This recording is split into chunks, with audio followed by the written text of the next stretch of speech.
Matt Goodfellow is a former primary teacher, and he continues to be a popular visitor to schools where he runs writing workshops. Matt's debut collection, Carry Me Away, was self-published when he was still working full-time in school. Chicken on the Road, published by Otterbury Books, was praised for its rhythm, rhyme and wordplay, and the insight into everyday life, which gave it widespread appeal. His latest collection, Bright Bursts of Colour, published by Bloomsbury, is wide-ranging in its emotional tone, from the poignant and sad to the tension-releasing moments of joy and pure silliness. These are indeed bright bursts of colour. Matt is an ambassador for National Poetry Day. In the Reading Corner this morning, I'm delighted to welcome Matt Goodfellow. Hello, thanks very much. It's nice to be here.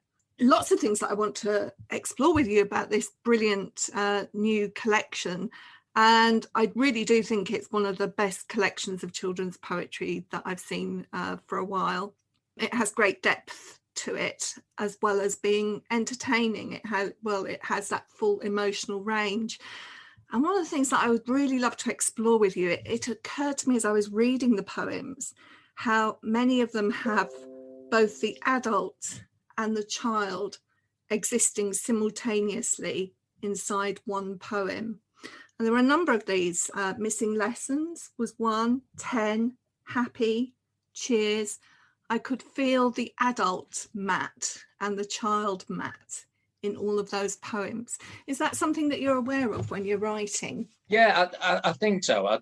I used to be a teacher, as you know, and a lot of what I write is from what I saw then. But I write a lot about my childhood, I think, as well. I had quite a difficult childhood. I was split between two houses, and I didn't like being at either house. And there was always a sense of shifting sands within me, wanting to be somewhere else, wanting to be somebody else. And yeah, a lot of what I write does carry that within me. So sometimes it's things I've seen, and sometimes it is me. So quite a lot of those poems you refer to, there are autobiographical elements to them.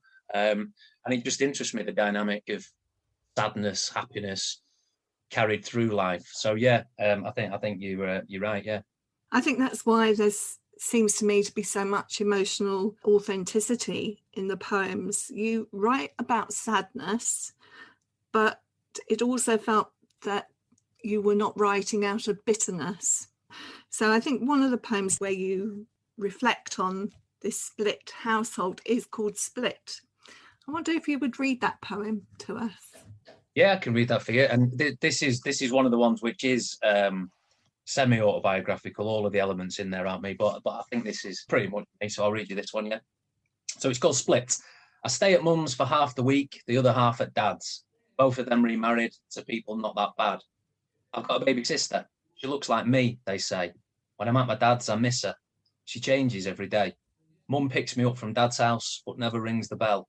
It makes her sad to see him. She won't say, but I can tell. Rules are really different. To be honest, it's a pain. I can tell you've been at his house. Dad says just the same. I've got some mates to chill with, but I'm only here part-time.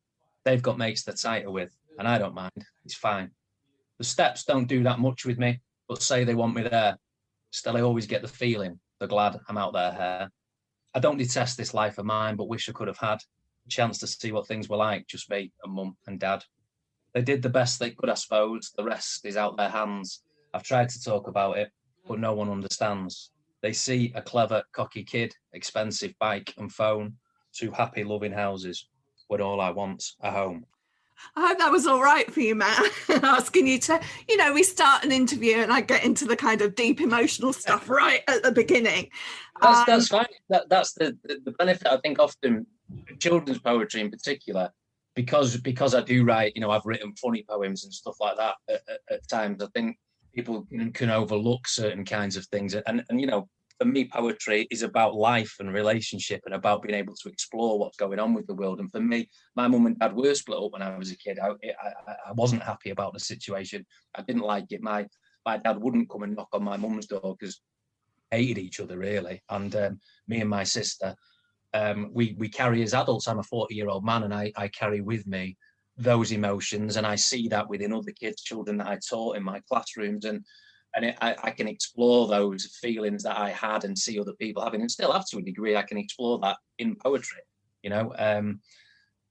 that's what interests me about it. I like writing silly throwaway stuff that interests me, but I think the whole thing of Bright Bursts of Colour is life is complicated and difficult, hopefully punctuated with bright bursts of colour, silly poems about, badgers and squirrels. But for me, there is texture there, and Split, certainly, yeah, that's kind of my early life in a poem. I think it's connected really in a way, is you do very well that thing that poets teach us to do, which is to really experience the emotion, the intensity of an emotion that can exist within a fleeting moment. There are a couple of poems. There's one called Happy, which is really just capturing a tiny moment, and yet it expresses so much. I wonder if we could hear that poem. Is that okay? Yeah, that's fine. Yeah. This comes from a couple of things, really. I live on a road where, looking out my window, it's the main walkway for kids going to the high school that I went to, which my son now goes to. He's in year 10. And often he doesn't like me looking at him out the window as he's going to school. But I watch these kids walking at school, and it reminds me of walking at school down this road. And it gives you snapshots of little images, and it intertwined with my memories. I watch other kids walking at school, so this is where that came from. So Happy. This morning I just wondered, will it always be like this? Footsteps blacken frozen grass, school bags at our hips. Biker boys come charging past, blow the girls a kiss. Morning I just wondered, will it always be like this? I love that description of the footsteps blackening the grass. And it made me suddenly think, gosh, that is what happens, when you melt the ice, you leave these black footprints. Beautiful. Yeah, thank you. And I used to live next to, when I was at my dad's house when I was a kid, excuse me, I used to walk to primary school across a field. The first thing you walked on was a park. And I used to walk on my own. And those sorts of images come into quite a few of the poems that I've written. That from my memories, I didn't realise they would find their way into poems, 30 years later. But they're just those little snapshot things. Yeah, they're nice little things to put in. And Grandpa's Shoes does that too, where you just see an object, and again, the emotion that is generated from something that you might remember from someone that meant a lot to you. Yeah, absolutely. And those things that we see in life, and everybody has grandparents, everybody loses grandparents. So little touchstones of emotion and feeling. One of the other things that came across to me, and I think maybe it is partly your teaching background, but you are very good at inviting children to think about people below the surface, what they actually don't see. The number of poems that came up here for me included things like Chameleon Kids, loved that poem, Fledgling, Difficult, Stressed. Chameleon Kids, I really love that poem. I wonder if you would mind reading that one just for me. Yeah, of course I will. Yeah, Chameleon Kids is a great poem. And again, this is one of the poems which is a combination of lots of different things. There's a bit of me in there, and there's a lot of, as a teacher, you often get children in your class that are sort of not the loud ones, not the quiet ones, that are just there. And, you notice them, and you notice them on the playground. It really interests me. So Chameleon Kids. Chameleon kids are elusive. Their skill is to rarely be found, drifting through days undetected, blending with those they're around. Chameleon kids are careful. Their secrets are never revealed. Camouflage acting as armor means feelings are safely concealed. Some of them yearn to burn brightly, but predators lurk everywhere. So they learn to disguise any fire in their eyes until not even they know it's there. That last line. My gosh, yes. Yeah, it's I spent most of my primary school teaching career in year 6, which is obviously an important year. Kids are on the cusp of moving to high school. And I taught in an area of East Manchester, which is high in urban deprivation. It was a streetwise tough school. And there was kids that, you would just see in your class, and it would interest me. What would become of them, where they would be. And yeah, right for poetry, really, especially with my childhood, my background. It kind of all intertwines, I have to say that for similar reasons, I really love the poem Fledgling, which shows how tender children can be, even though you might just see them out kicking a ball, shouting goal. The next minute they're interested in a tiny bird. And I thought it was a beautiful poem. Yeah, thank you. That was one of the ones that actually happened. That was literally just a poem. I was on playground duty, and the playground where I worked was kind of in the middle of great big main roads, so there was constant rumble of traffic, but there were some 5 or 6 sycamore trees, and there was football pitches at the top, concrete football pitches, and one day the kids were playing, and suddenly this little bird appeared, and they were fascinated. The kids were fascinated by it, but then just as quickly, that moment had gone and they were back to playing football. So that's one of those that I just lifted straight from real life and put down. While we're talking about children in school, I also noticed a couple of poems that seem to be about transitional children, lost friends, if you like. They were here one minute and then they were gone. Liam and David, are they friends from your childhood, or are they children that you've observed in school? It's a good question, and I think you're right. That is one of the, I think the key themes within the book is transience, is moving on. There was a lad at my primary school. Now I did move around schools. I went to, because my mum and dad moved houses, and as they split up at different times, I went to an infant school, then I moved to a different junior school, and then just as we were moving on to high school, I went to a high school that none of my mates went to. So this idea of starting anew, somebody being there and transplanted elsewhere, does interest me. And again, when I was a teacher, you would get kids that would come into school for a couple of weeks, a week, 5, 7 or 8 days, and would disappear. So both Liam and David are kind of a combination of both of those elements. So they're not based on one person. Although there was a kid at my primary school that could draw planes really well, and he went off somewhere to live in Kent, I think he went. So that's where the basis of that poem started. But they're about the same sort of thing: movement, shifting on, loss, I suppose, and relationships. Just because that was those losses of relationships, finding new ones. That was my life as a kid, We're going to get into happier stuff in a moment, but it's in the poem Liam, actually, that the words for the title of the book come: Bright Bursts of Colour. Yeah. How did you settle on that as a title? The title came from the team at Bloomsbury. I originally wanted the collection to be called I Will Sing, which is the title of one of the poems in there, because I wanted it to be, I knew that there were poems in there that carried with them difficult themes, and I'd written a collection, Chicken on the Roof, which, although it did have some deeper themes in it, was not more superficial than this one, but it was aimed at sort of year 3 and year 4. So I think the Bloomsbury team wanted it to have a sort of brighter themed title, which I understood. But yeah, originally I wanted it to be called I Will Sing. They suggested Bright Bursts of Colour, which I actually really liked it. So we agreed on it like that. And I think it sits really nicely within that poem and does elevate things to say, I think hope is always important. And I think the Bright Bursts of Colour gives us that hope in times when it's quite a difficult collection at times. One of the things that really resonated with me as a young person, and I think me as an adult too, I got a sense of a yearning for freedom in your book. A couple of poems leapt out at me. One was Trapped, Ride, and then also a couple of poems set in school, Still Aloud, and I Will Sing, which you just said could have been the other title for the book. Did you have that kind of yearning for freedom? And is it something that is still really important to you? Yeah, I did.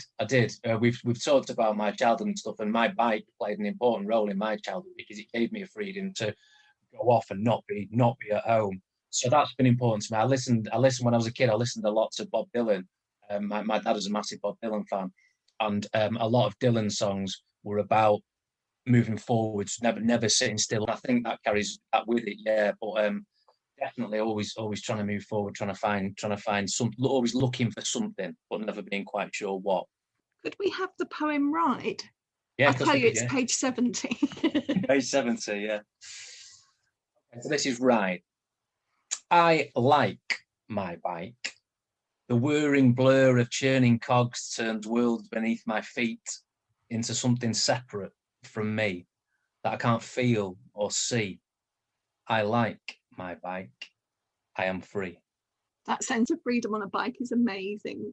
Yeah, absolutely. It's before you can drive a car. I mean, I felt something similar when I first passed my driving test. Like, whoa, I can go anywhere. Certainly for me as a kid. I mean, my son's 15, and him and his mates, they spend most of their time talking to each other in the bedrooms on the Xboxes. But for me and my mates, and my mates, we were a bit of a ragtag bobtail group of kids that all had interesting backgrounds. Our bikes meant we could go anywhere we wanted. We could, and that freedom, that idea of freedom, physically, in your head, very important, and very interesting to explore. And again, lots of the children that were in my classrooms yearning for something, were looking for our freedom. Freedom is an important theme. And it seemed to me like reading and singing could offer something along those lines as well. I love those two poems, Still Aloud, which is about reading aloud at the end of the day. And I think freedom is actually mentioned in that poem. And I loved I Will Sing. Again, both of them. There was a teacher that taught at the school that I worked at called Joan Cullen, who was very important to me and my wife. She was much older teacher. She died a few years ago of cancer. But she used to do the singing assemblies at our school. She's referenced in a couple of the poems. But song, music, the ability to find music has always been very important to me. Almost as I use music as a healing process, almost, really. Mm. Now, it has to be said, there's a lot of playfulness in this collection as well, which it punctuates. I was thinking about the way that the collection was arranged, and maybe we can talk about that in a moment. But it's true that there's a lot of playfulness in there. And I felt probably that some of the poems started from an idea of playing with the words, like Poetry in Motion, for instance, or The Clouded House, or the two pair poems. Do you play around with words? I suspect you do. Yeah, absolutely. And really, I think what it is I think the whole collection is basically me. So I can be very, very silly. Anybody that will know, I irritate a lot of people because I can be very loud, or I can be very introspective. And so I like having fun, I like being silly, and I like being daft. I've always enjoyed words, and so poetry in motion. That idea is in my head. What rhymes with poetry and lotion? Dangerous. And you chip away at an idea, and it's totally different than writing a poem about sadness or a poem about but again, because life is different. Peaks and troughs all the way. I punctuate. That's me. Well, I think we have to go to the silliest poem of all. I don't know which one you would choose, but I'm going to pick A Special Badger. I always tell the story about this, that when I'm talking to kids about writing poetry, I always say poetry allows you to write for yourself. So if it's telling your truth, write about your truth, about your life in your voice. If you're writing something that you think is funny, it only needs to make you laugh. So when I wrote A Special Badger, I thought it was brilliant. I'll be honest, I thought I was a genius. And I read it to my wife, and she was like, what's that all about? But it made me laugh, so I put it in. Okay, A Special Badger. I'm a special kind of badger in a special badger den, writing special badger poems with a special badger pen, learning special badger lessons in a special badger school, learning special badger kudos from a special badger cool, wearing special badger badges saying badges are the best, passing special badger interviews, a special badger test, drinking special badger coffee from a special badger mug, but my special badger problem, I am actually a slug. I bet kids love that when you read it out in school, don't they? Yeah, they do. I mean, sometimes they don't get the joke because it's one that some kids do. Some kids it takes a bit of thinking about. But I'm a huge believer that there is a place in life for the ridiculous and the silliness. Monty Python, Rowan Atkinson's Silly Faces. I was heavily influenced as a kid by the comedy of Jim Carrey, these stupid facial expressions, and there's a place for everything in life. And silliness is absolutely up there for what is an important thing for me. Mm. I wanted to talk a little bit about craft of writing. Mm-hmm. And I suspect some poems come much more easily than others. I wonder if you could take us through maybe a poem that you had to work harder at to get it right, and what kinds of things you were thinking of as you were doing that. I think it sort of depends on what kind of poem it is, really. Rhyming poems, obviously, there is a craft to the meter and the rhythm. I'm not a mathematical poet at all, but maths doesn't interest me. So technical rigor, any beats, that doesn't interest me at all. If it sounds right to my ear, then I'm happy with it.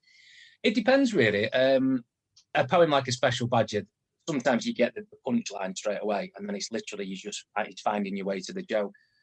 But I think if you think about a poem like Missing Lessons, for example, which is a set of observations, that can sometimes take a little bit longer just to craft, to make sure the sights and the sounds that you want the reader to experience are there. And often for me, the end of the poem is important, just to make sure that you're happy with what you wanted to say. I'm quite interested in how you put a collection like this together, because it's not a case of throw the poems up in the air and see the way they land. I noticed as we got towards the end of the collection, there are two very serious poems. One is about child soldiers, one is about refugees, and it felt right to me, although I know that you don't read a collection of poetry necessarily from cover to cover. And it struck me that it was really important, the placing of these poems. If you put them close to the beginning, you're kind of colouring your feel for the whole book. So I just wondered a little bit about the conversations that go on around how do we put a collection together. To be honest, I think the ordering of the collection came down entirely to me. I don't think when Hannah at Bloomsbury edited it, I don't think we swapped the order of any poems. We might have moved a couple out. For me, the order I think is important. I think it has to have emotion to it, that as I'm reading through the collection, I suppose like an album does, you're listening to a band's album.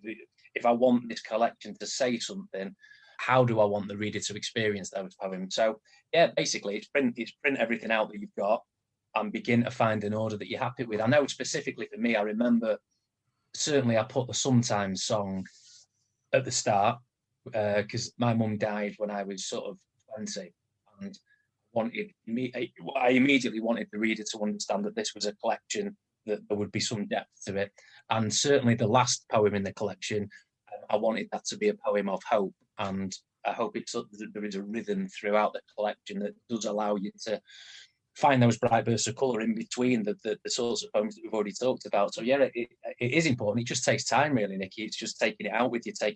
I would go to the pub or a cafe in the daytime with the manuscript, printing it out and read through it and keep on reading through it, shifting them around just to see how it settled and how it felt for me until we got to an order that I was happy with. It's interesting because it can colour your reading of a poem to have a different poem on the facing page, can't it? Yeah, it can do. And I was aware with this collection that I wanted it to have that depth. So, but also I was aware that there were silly ones in there as well, which I enjoyed. So it was about finding a space where everything settled in a way that I was happy with. I've asked you to read quite a few poems, but if you were to choose one to read to me, what would it be? And would you read it? Yeah, it would change all the time, really. I'll read you the poem that I enjoy reading in schools, because when I do performances in schools, I largely pick some of the louder poems to start off with. And the poem that always not quietens people down, the poem that I suppose always makes people think is the poem Stressed, which you mentioned earlier on before. So I'll read you that one. And this is, again, it's one of the ones that I've seen. I saw things happening. There was a lad in my year 6 class who was a big kid, and a legend had grown up around him that he'd never cried. And I was with him when he took his SAT reading paper, and really, he wasn't called Charlie, but this is really what happened to him. So this is Stressed. Charlie never cries, not even when he came down the slide too fast in year 5 and broke his wrist. Miss couldn't believe it, even smiled and waved to our class across the playground when Mr. Smith drove him off to hospital. Charlie never cries, not even when his gran died. He was back in school the next day, said he was fine, he'd survive, but you could see it in the shadows of his eyes. Charlie never cries, but when it was time for the reading paper, we'd revised for, Charlie sighed, flicked through the pages for ages, put his pen down. Miss appeared at his side saying, "Try your best, Charlie. It's just a test, Charlie."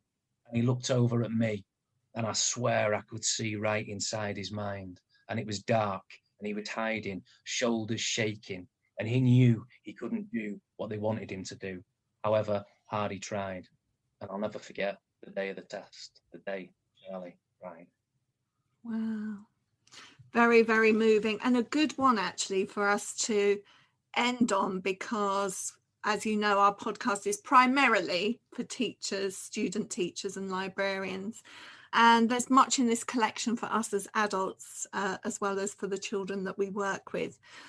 Thanks so much for talking to me today, Matt, about bright bursts of colour. I feel uplifted already. Good. It's been a pleasure talking. Thanks, Nikki. Thanks for listening to In the Reading Corner with Just Imagine. If you have enjoyed this podcast, you can find many more on the podcast section of our website, justimagine.co.uk, plus via iTunes or SoundCloud or your usual podcast provider. Don't forget to pass the pod and recommend this fantastic free resource to your friends and colleagues.